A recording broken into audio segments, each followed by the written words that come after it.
Avant d'entrer dans ce magasin, avant de sortir cette carte bancaire, avant de croire un mot de plus de ce qu'il vous raconte, vous devez entendre ceci.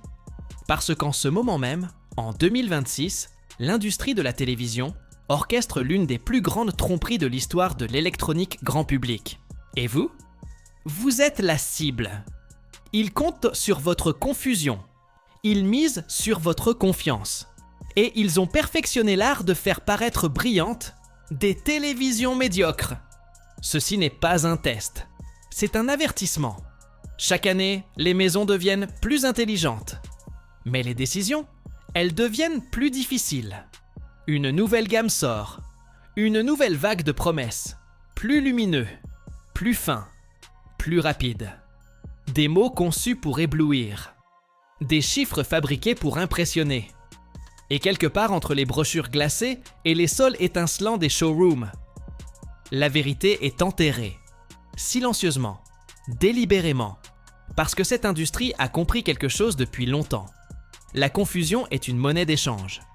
Plus vous vous sentez submergé, plus vous êtes susceptible de faire confiance aux vendeurs, plus vous êtes susceptible de croire l'étiquette, plus vous êtes susceptible de payer pour des fonctionnalités que vous ne recevrez jamais vraiment. C'est hypnotique et entièrement intentionnel. Alors, ralentissons, respirons et levons le voile sur ce que l'industrie de la télévision espère que vous ne découvrirez jamais. L'illusion du showroom. Entrez dans n'importe quel grand magasin maintenant. Regardez le mur de télévision. Chacune d'entre elles semble époustouflante. Les couleurs claquent, les noirs semblent profonds. Le mouvement paraît impeccable. Et c'est exactement le problème. Parce que ce que vous voyez n'est pas ce à quoi cette télé ressemblera chez vous. Pas même de près. Voici ce qu'ils ne vous disent en pas. Chaque télévision sur ce sol de showroom fonctionne dans un mode appelé mode démo ou mode magasin. C'est un réglage spécial, conçu spécifiquement pour cet environnement. La luminosité est poussée au-delà des limites normales. La saturation est portée à des niveaux artificiels. La netteté est rehaussée artificiellement. Tout est calibré pour attirer votre œil à 10 mètres de distance, sous ces lumières fluorescentes. Face à cette concurrence, à ce moment précis, mais dès que vous la ramenez chez vous, dès que vous la branchez dans votre salon, dès que vous la regardez sous un éclairage normal, quelque chose change. La magie s'estompe. Les couleurs semblent différentes. L'image paraît plus terne. Et vous pensez que quelque chose ne va pas avec votre appareil. Rien ne va mal avec votre appareil. Le showroom était le mensonge. Le mode magasin est conçu pour vendre, pas pour représenter. Et la plupart des acheteurs ne réalisent jamais qu'ils regardaient une performance, pas un aperçu. La tromperie de la fiche technique. Scène. Gros plan sur une fiche de spécification produit. Les chiffres remplissent l'écran. Parlons maintenant des chiffres. Parce qu'en 2026, la fiche technique est devenue la plus grande œuvre de fiction de l'électronique grand public. Chaque marque le fait. Chaque fabricant y participe. Et le langage est si soigneusement élaboré que ce n'est techniquement pas un mensonge. Mais c'est conçu pour induire en erreur. Laissez-moi vous montrer ce que je veux dire. Vous voyez une télévision annoncée comme 4K Ultra HD. Vous supposez que vous obtenez 4000 pixels de résolution horizontale, une vraie clarté 4K. Mais voici le piège. Certaines dalles économiques n'affichent pas vraiment en 4K natif. Elles utilisent quelque chose appelé interpolation de pixels.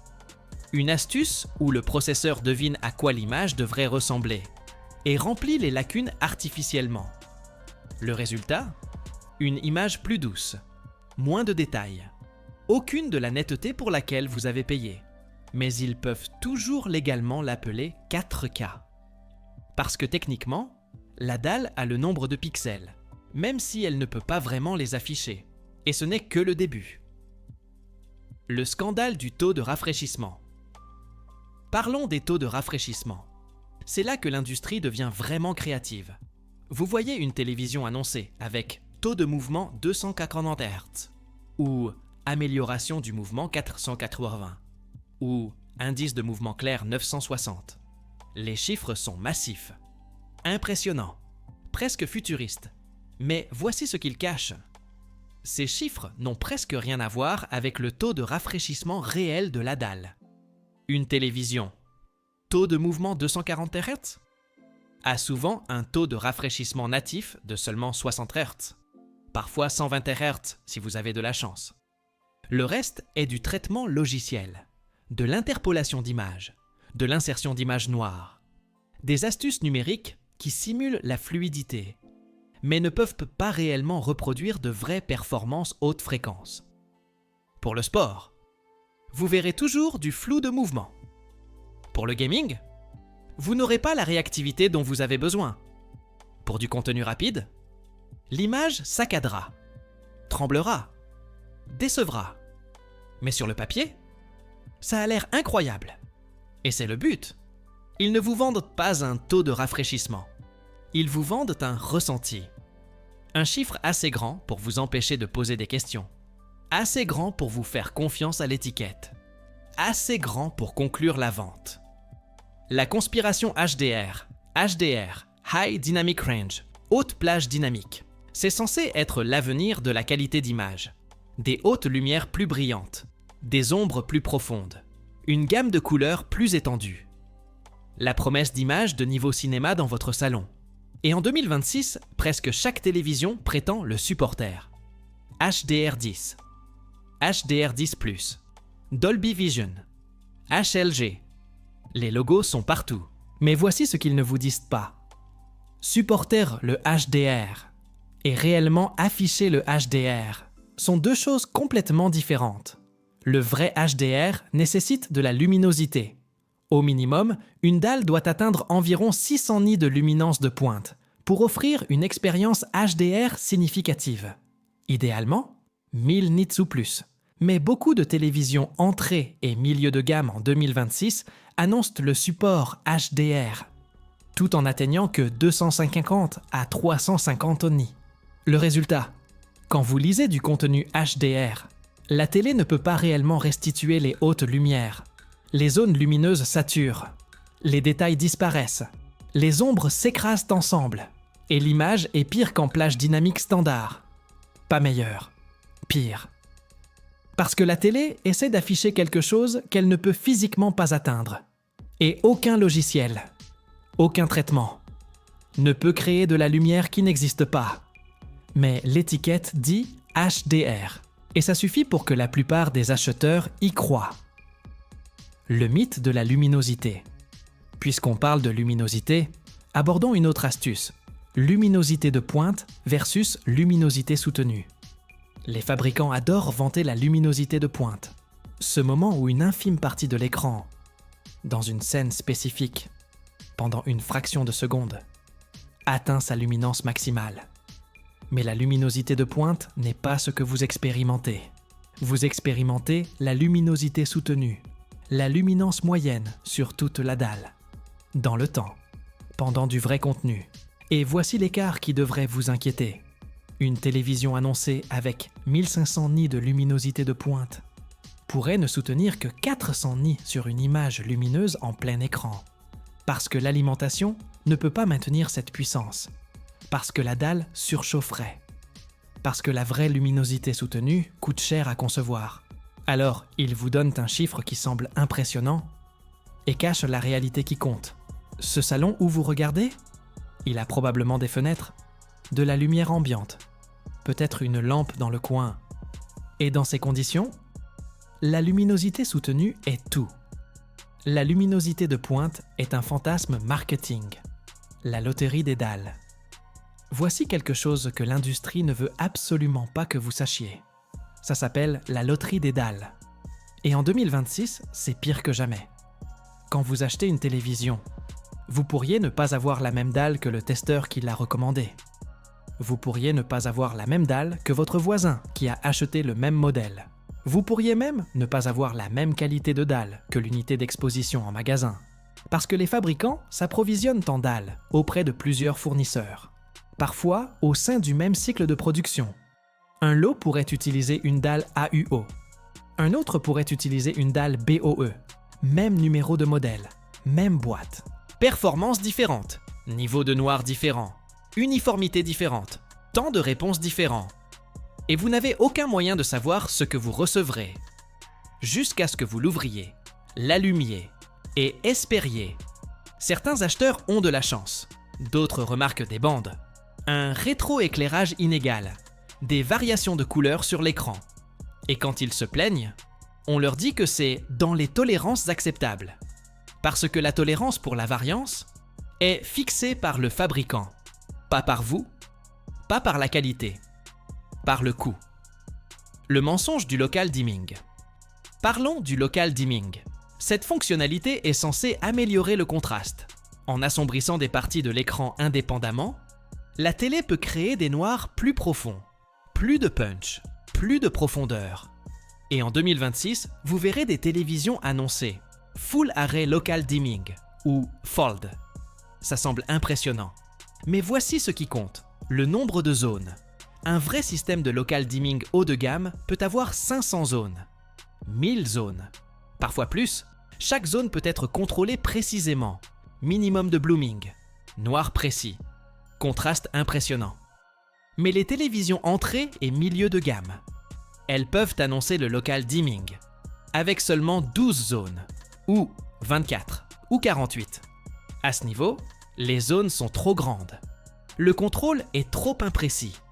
Et quand un objet lumineux apparaît sur un fond sombre, vous n'obtenez pas du contraste, vous obtenez des halos, du blooming, de la lumière qui fuit là où elle ne devrait pas, des noirs qui ne sont pas noirs, des ombres qui brillent. La fonctionnalité qui était censée améliorer l'image la rend en fait pire. Mais le marketing dit « Full Array Local Dimming » et la plupart des acheteurs supposent que cela signifie qualité. La confusion CLED. Abordons maintenant l'une des manœuvres marketing les plus brillantes de la dernière décennie. CLED. Dites-le vite, CLED. Ça ressemble à OLED. Ça a l'air d'OLED. C'est conçu pour donner l'impression d'OLED. Mais c'est fondamentalement, structurellement, techniquement, pas de l'OLED. OLED signifie Organic Light Emitting Diode. Diode électroluminescente organique. Chaque pixel produit sa propre lumière. De vrai noir. Un contraste infini. Pas de fuite de rétroéclairage. QLED signifie Quantum Dot LED. LED à pointes quantiques. C'est une télévision LED LCD ordinaire, avec une couche de filtre à points quantiques. Elle utilise toujours un rétroéclairage. Elle a toujours les limitations de la technologie LCD. Elle ne peut toujours pas produire de vrai noir. Mais le nom a été choisi délibérément. Pour créer la confusion, pour brouiller les frontières, pour faire croire aux acheteurs à petit budget qu'ils obtiennent une technologie premium, sans payer le prix premium. Et en 2026, cette confusion persiste. Des millions de consommateurs croient toujours que QLED et OLED sont identiques, ou au moins similaires. Ils ne le sont pas. Et cet écart de compréhension, c'est là que vit le profit. Le piège logiciel. Parlons de quelque chose qui empire chaque année. Le logiciel. Le logiciel des Smart TV. En 2026, presque chaque télévision est livrée avec un système d'exploitation conçu non seulement pour vous aider à naviguer, mais pour monétiser votre attention. Des publicités sur l'écran d'accueil, du contenu sponsorisé dans le menu, des notifications pop-up que vous n'avez pas demandées, une collecte de données qui tourne silencieusement en arrière-plan, vos habitudes de visionnage, vos préférences de streaming, vos temps de visionnage, vos moments de pause, tout collecté, tout analysé, tout vendu. Et voici la vérité inconfortable. Certains fabricants vendent des télévisions à marge réduite, parce qu'ils savent qu'ils regagneront l'argent grâce à la publicité, grâce aux données, grâce à l'accès à votre salon. Cette télévision que vous pensiez être une bonne affaire, elle est peut-être subventionnée par votre attention, par votre vie privée, par le fait que vous tolérerez des publicités sur un appareil que vous possédez. Et les conditions d'utilisation que vous avez acceptées? Des pages de texte juridique, défilées, acceptées sans les lire, donnant la permission pour des choses que vous n'avez jamais consciemment choisies. La télévision n'est plus seulement un écran, c'est un portail, et vous ne contrôlez pas toujours ce qui passe à travers. Le jeu de la garantie. Abordons maintenant le moment à la caisse, la garantie étendue, le plan de protection, le forfait tranquillité d'esprit. En 2026, les revendeurs poussent cela plus fort que jamais, parce que les marges sur les télévisions elles-mêmes sont minces. Mais les marges sur les garanties étendues, significatives. Voici ce qu'ils savent.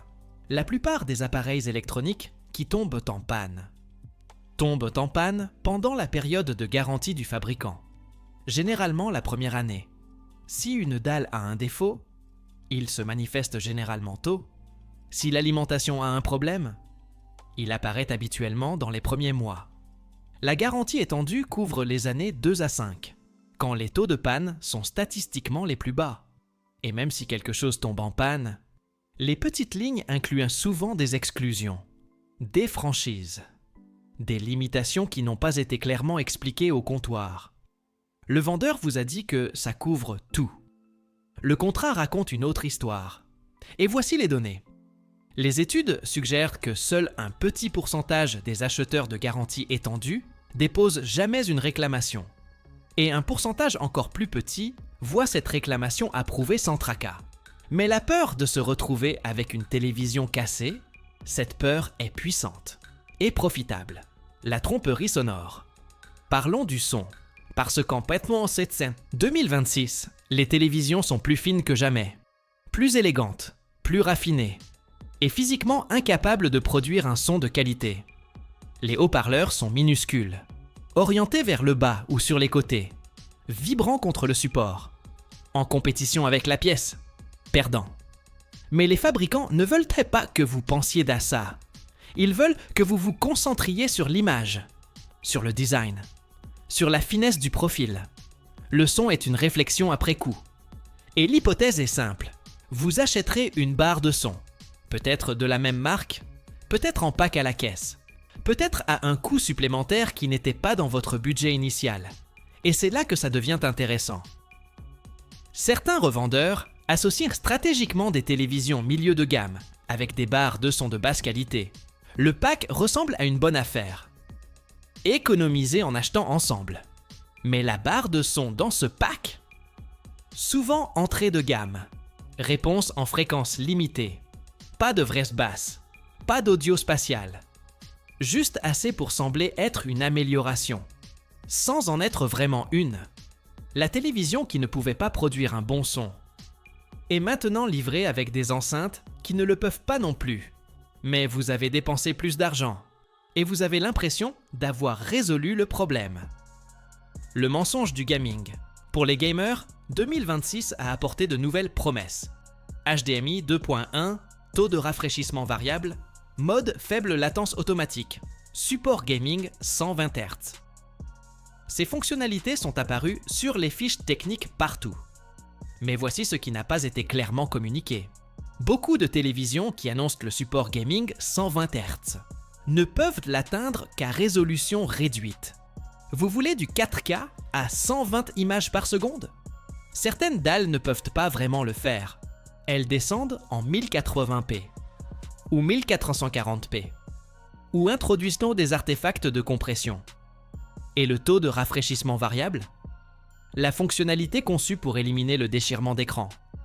Sur certaines télévisions, elle introduit du scintillement, des fluctuations de luminosité, des changements de gamma qui ruinent les scènes sombres. Parce que l'implémentation n'a pas été correctement testée, n'a pas été correctement conçue. C'était une fonctionnalité case à cocher, quelque chose à lister sur la boîte, pas quelque chose à perfectionner dans le produit. Et l'input lag, le délai entre l'appui sur un bouton et le résultat à l'écran. Certains fabricants le mesurent différemment, dans des conditions spécifiques, avec des réglages spécifiques, qui ne reflètent pas le gameplay réel.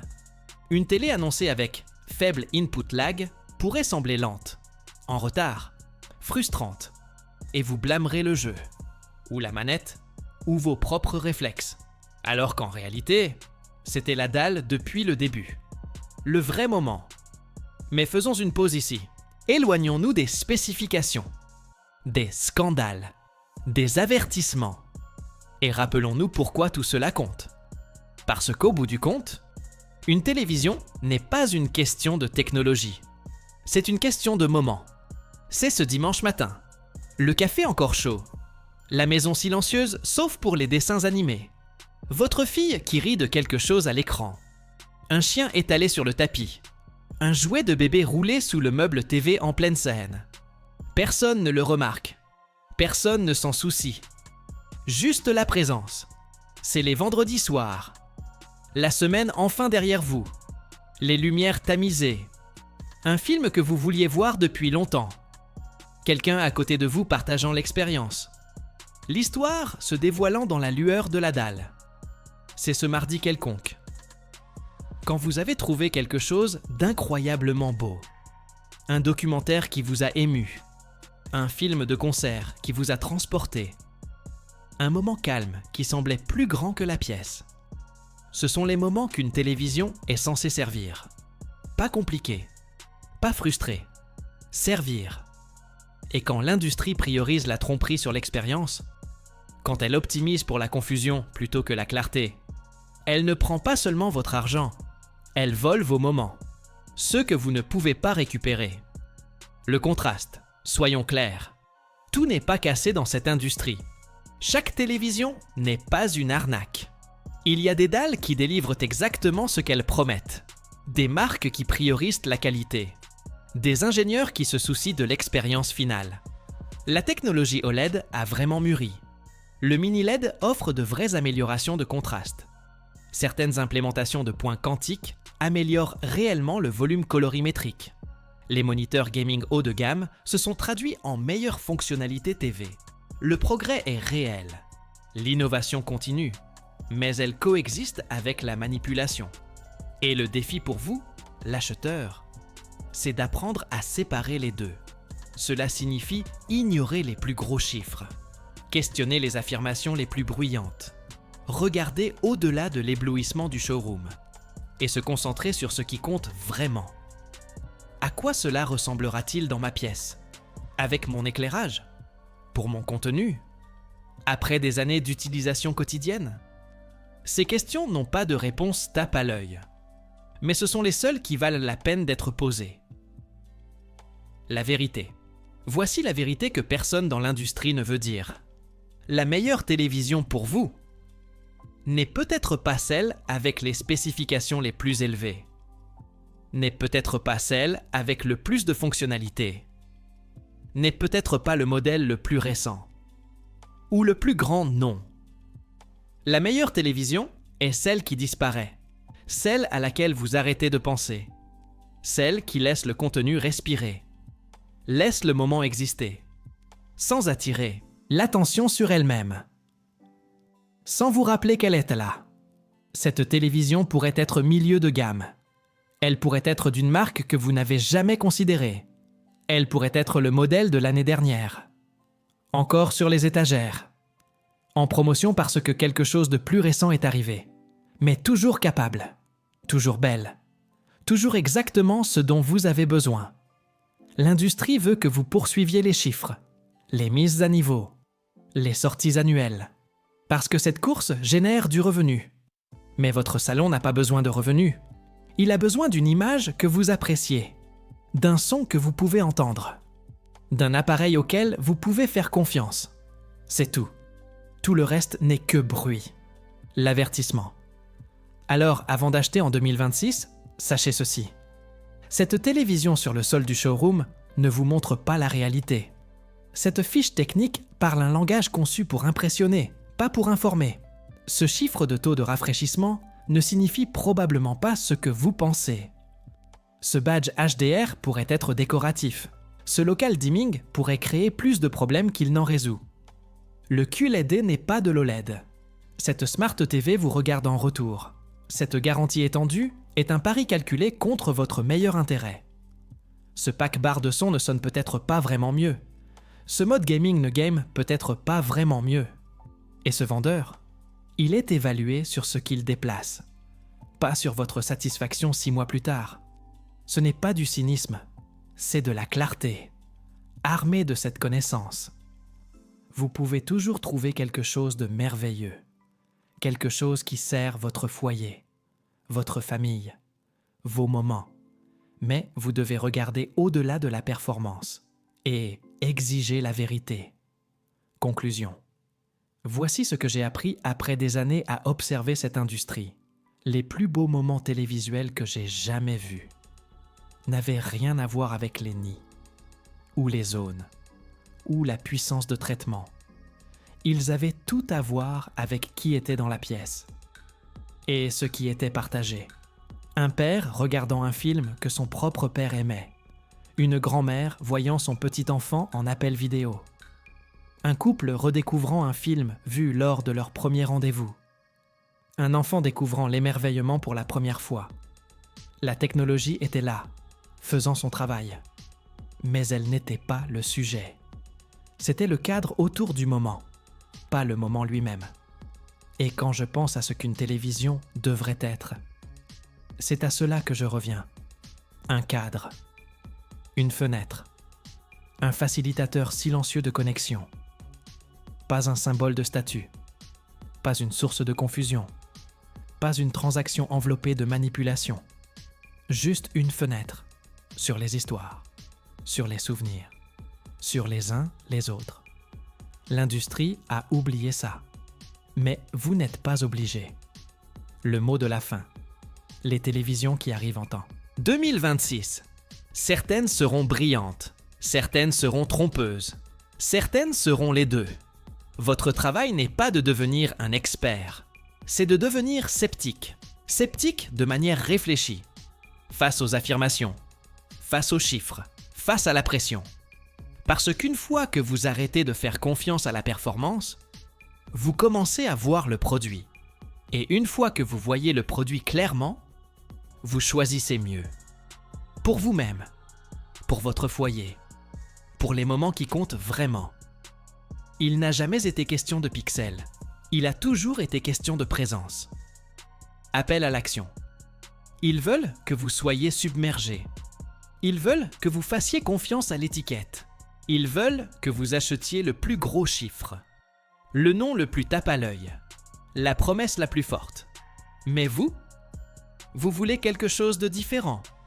Vous voulez quelque chose de réel, quelque chose qui fonctionne, quelque chose d'assez intelligent pour fonctionner pendant des années.